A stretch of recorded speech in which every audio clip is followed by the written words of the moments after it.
हाँ बच्चों, आज मैं आपको न्यूटन की गति के तीनों नियम बताऊंगी। न्यूटन की गति के 3 नियम हैं। तो पहले मैं प्रथम नियम के बारे में बता रही हूँ। न्यूटन की गति का प्रथम नियम। न्यूटन की गति का प्रथम नियम जो है कि कोई भी वस्तु अपनी अवस्था में परिवर्तन का विरोध करती है।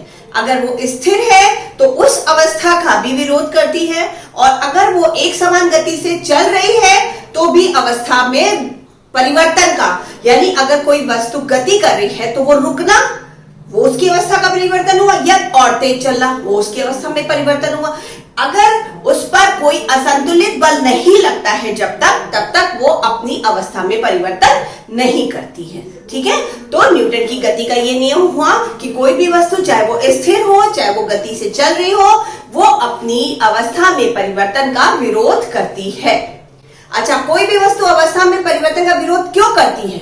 जैसे कि मैंने आपको पहले वीडियो में बताया, उस जड़त्व के कारण। कोई भी वस्तु अपनी अवस्था में का विरोध में परिवर्तन का विरोध इसलिए करती है क्योंकि जड़त्व जो गुण होता है उसके कारण। जैसे कि मैंने आपको बताया था कि बस में ब्रेक लगने से हम आगे की ओर हो जाते हैं, और बस पे बैठे और अचानक चल दी तो हम पीछे की ओर हो जाते हैं। उसका भी हमने आपको डिटेल में बताया। अब अवस्था में परिवर्तन कोई भी चीज है, जैसे कि मान लिया हम एक चेयर एक जगह रख देते हैं, वो उसी जगह रखी रहती है जब तक हम उस पर पर्याप्त बल यानी असंतुलित बल जो कि उसको उसके संतुलन को बिगाड़ दे, ठीक है, उसकी स्थिरता को बिगाड़ दे, वैसा बल नहीं लगाएंगे तब तक वो उसी अवस्था में रखी रहेगी। तो यही है न्यूटन की गति का प्रथम नियम, जिसको कि न्यूटन का जड़त्व का नियम भी कहते हैं। अगर न्यूटन का प्रथम नियम पूछा जाए तो भी आप यही लिखेंगे, और न्यूटन का जड़त्व का नियम बोला जाए तो भी आप यही लिखेंगे।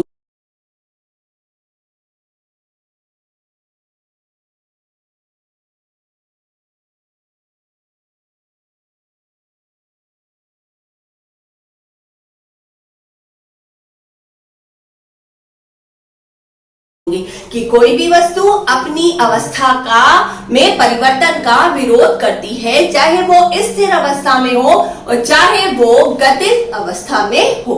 ठीक है, अब न्यूटन की गति का द्वितीय नियम।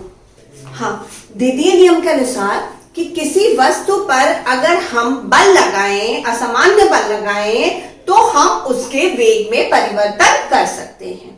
और अगर हम किसी वस्तु के वेग में परिवर्तन कर सकते हैं तो संवेग में भी अपने आप परिवर्तन होता है। जैसे कि हमने इससे पहले वाले वीडियो में सीखा था कि संवेग यानी कि P = mv, अगर v में चेंज होता है किसी भी वस्तु, कोई बल लगाकर अगर किसी भी वस्तु के v यानी वेग में हम चेंजेस करते हैं तो ऑब्वियस है कि उसके संवेग में भी परिवर्तन जो है वो होगा।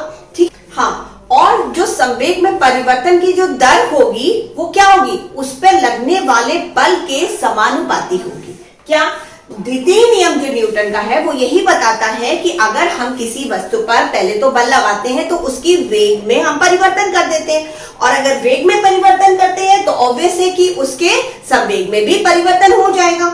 और जो संवेग में परिवर्तन की जो दर होगी वो जो उस पर लगने वाला बल होगा उसके समानुपातिक होगी। समानुपातिक, जैसा कि आप जानते हैं कि अगर बल अधिक होगा तो संवेग में परिवर्तन की दर भी अधिक होगी, अगर बल कम होगा तो संवेग में परिवर्तन की दर भी कम होगी। ठीक है, अब आपको एक फॉर्मूला है वो हम यहाँ पर डेराइव करके बताएंगे। हाँ, द्वितीय नियम के अनुसार अब आपको ये पता लग गया कि अगर बल हम उस पे लगाते हैं तो उसके वेग की दिशा बदलती है, और वेग में परिवर्तन होता है तो संवेग में परिवर्तन होता है, संवेग में परिवर्तन होता है, और संवेग में जो परिवर्तन की दर होती है वो लगे हुए बल के अनुक्रमानुपाती होती है। यानी कि अगर बल कौन सा F बल लग रहा है किसी भी वस्तु पर, तो वो अनुक्रमानुपाती किसके होगी? संवेग में परिवर्तन की दर, यानी संवेग में परिवर्तन यानी P2 - P1, यानी अंतिम संवेग माइनस प्रारंभिक संवेग। यही तो संवेग में परिवर्तन ऐसे लिखेंगे, बटे दिए हुए समय में। ठीक है, तो अब ये अनुक्रमानुपाती हो गया, यानी अगर बल बढ़ेगा तो संवेग में परिवर्तन की दर भी बढ़ेगी क्योंकि वो उसके अनुक्रमानुपाती है। अब जैसा कि आप जानते हैं, हम इससे पहले वीडियो में बता चुके हैं, P इक्वल टू mv, यानी अगर वेग में परिवर्तन हो रहा है तो संवेग में भी परिवर्तन होगा। तो अब हम यहाँ P की जगह हम mv रख लेंगे, यानी कि F प्रोपोर्शनल टू P2 की जगह रख लेंगे हम m, और क्योंकि अंतिम संवेग है तो अंतिम वेग रखेंगे mv, यानी यहां पर हम रखेंगे v, क्योंकि v क्या होता है, हमेशा अंतिम वेग होता है, और प्रारंभिक वेग क्या होता है, u, माइनस ये प्रारंभिक संवेग है तो यहां हम mu रखेंगे, ठीक है, अपॉन t, या हम इसको ये कह सकते हैं, इसमें हम एक के अनुपातिक स्थिरांक लगा देंगे, जो कि एक समान बल के लिए जिसकी की वैल्यू 1 होती है, ठीक है, ये के लगा दिया, और हमने ये m और ये m कॉमन ले लिया। अब हमारे पास ब्रैकेट के अंदर क्या बचा, v minus you upon T, और आपको पता है ये v minus you upon T किसके, a बराबर v minus you upon T होता है, यानी कि त्वरण, वेग में परिवर्तन, दिए हुए समय में वेग में परिवर्तन क्या होता है, त्वरण कहलाता है। तो हम यहां पर लिख सकते हैं F बराबर के m, और इस पूरे की जगह हम लिख लें a।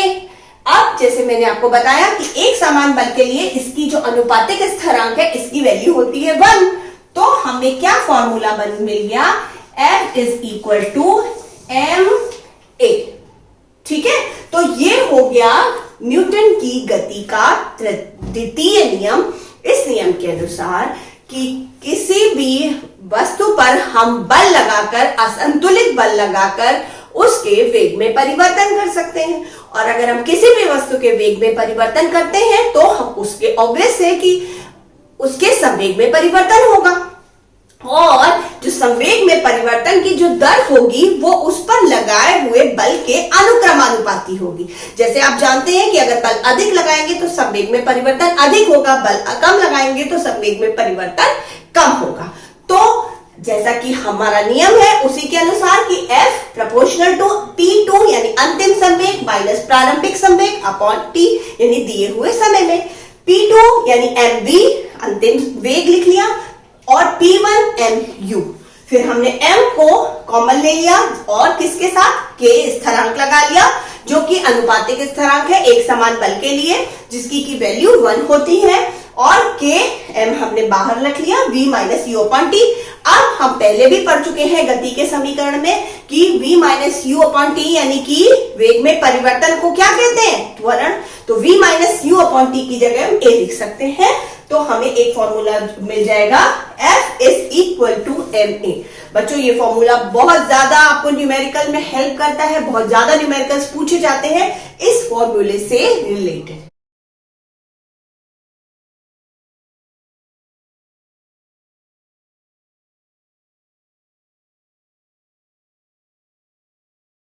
ठीक है, अब हम आपको गति का न्यूटन का तीसरा जो है वो नियम बताएंगे। न्यूटन के तृतीय नियम के अनुसार किसी भी क्रिया की प्रतिक्रिया होती है, वो क्रिया के समान ही होती है, बट जो प्रतिक्रिया होती है वो अपोजिट डायरेक्शन में होती है, यानी विपरीत दिशा में होती है। कि न्यूटन की गति के तीसरा जो नियम है, किसी भी क्रिया की समान रूप से प्रतिक्रिया होती है लेकिन वो अपोजिट डायरेक्शन में होती है। जैसे कि एग्जांपल लीजिए, जब भी हम पानी में तैरते हैं या आपने देखा होगा चप्पू चलाते हैं नाव को आगे बढ़ाने के लिए, तो पानी को हम किधर फोर्स करते हैं, पीछे की तरफ। जब हम तैरते हैं तो भी अपने हाथ पे चला के पानी को पीछे की तरफ फेंकते हैं, जिससे हम आगे की ओर बढ़ते हैं। ठीक है, और ऐसे ही अगर हम नाव चलती है तो आगे की ओर चलती है, बट उसका फोर्स पीछे होता है। ठीक है, ये क्रिया की प्रतिक्रिया है। ठीक है, उसी तरीके से अगर हम किसी नाव से कूद रहे हैं तो देखिए, या किसी भी चीज से कूदते हैं तो पीछे की ओर बल पैरों से लगाते हैं और फिर आगे की ओर कूदते हैं। लेकिन ऐसा नाव से जब आप कूदते हैं तो आपको मालूम पड़ेगा, क्योंकि वो पीछे की ओर खिसकेगी। या किसी हल्के स्टूल पे चढ़ के और फिर आप जमीन में कूदे तो आपको मालूम पड़ेगा कि वो हम पीछे की ओर उस स्टूल पे बल लगाएंगे, वो पीछे की ओर खिसक जाएगा अगर हम आगे कूदेंगे। उसके अलावा अगर बंदूक से गोली चलती है तो आपने कभी देखा होगा, रियल में नहीं देखा होगा, तो आपने टीवी में देखा होगा, पिक्चर्स में देखा होगा कि जब भी बंदूक से गोली निकलती है तो एक पीछे की ओर एक झटका लगता है, ठीक है। तो क्या है, वो क्रिया हुई, बंदूक की गोली निकली, वो क्रिया हुई, और प्रतिक्रिया क्या हुई कि जो चला रहा है वो थोड़ा सा पीछे हुआ, ठीक है। तो हर क्रिया की समान रूप से प्रतिक्रिया होती है, समान टाइम ड्यूरेशन में। जब तक क्रिया वाला बल लगता है तभी तक प्रतिक्रिया वाला बल भी काम करता है। जब क्रिया का बल खत्म हो जाता है लगना तो प्रतिक्रिया होना भी खत्म हो जाती है। उसी तरीके से अगर एक बैलून, हवा वाला बैलून हम ऊपर की ओर उड़ता है तो वो जो हवा है वो नीचे की ओर आती है।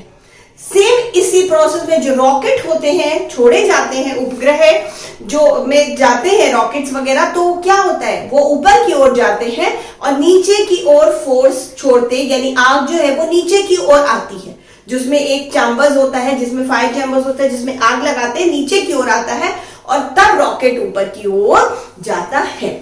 लेकिन क्रिया प्रतिक्रिया में जरूरी नहीं है कि संपर्क, जरूरी नहीं है क्रिया का प्रतिक्रिया, दोनों चीज जब संपर्क में हो तभी किसी क्रिया का प्रतिक्रिया हो, जरूरी नहीं है। जैसे कि असंपर्क हो तब भी, दूर से भी, जैसे कि एग्जांपल मैग्नेट, अगर हम मैग्नेट में एक साउथ पोल एक नॉर्थ पोल है, यानी एक उत्तर और एक दक्षिण पोल अगर आमने सामने है तो उसमें अट्रैक्शन होता है। लेकिन अगर साउथ के सामने साउथ और नॉर्थ के सामने नॉर्थ है तो क्या होता है, प्रतिक्रिया होती है, यानी कि एक दूसरे को दूर फेंकते हैं। तो ये क्रिया की प्रतिक्रिया हुई, संपर्क नहीं है, फिर भी एक में क्रिया हो रही है तो उसके विपरीत दूसरे में प्रतिक्रिया हो रही है।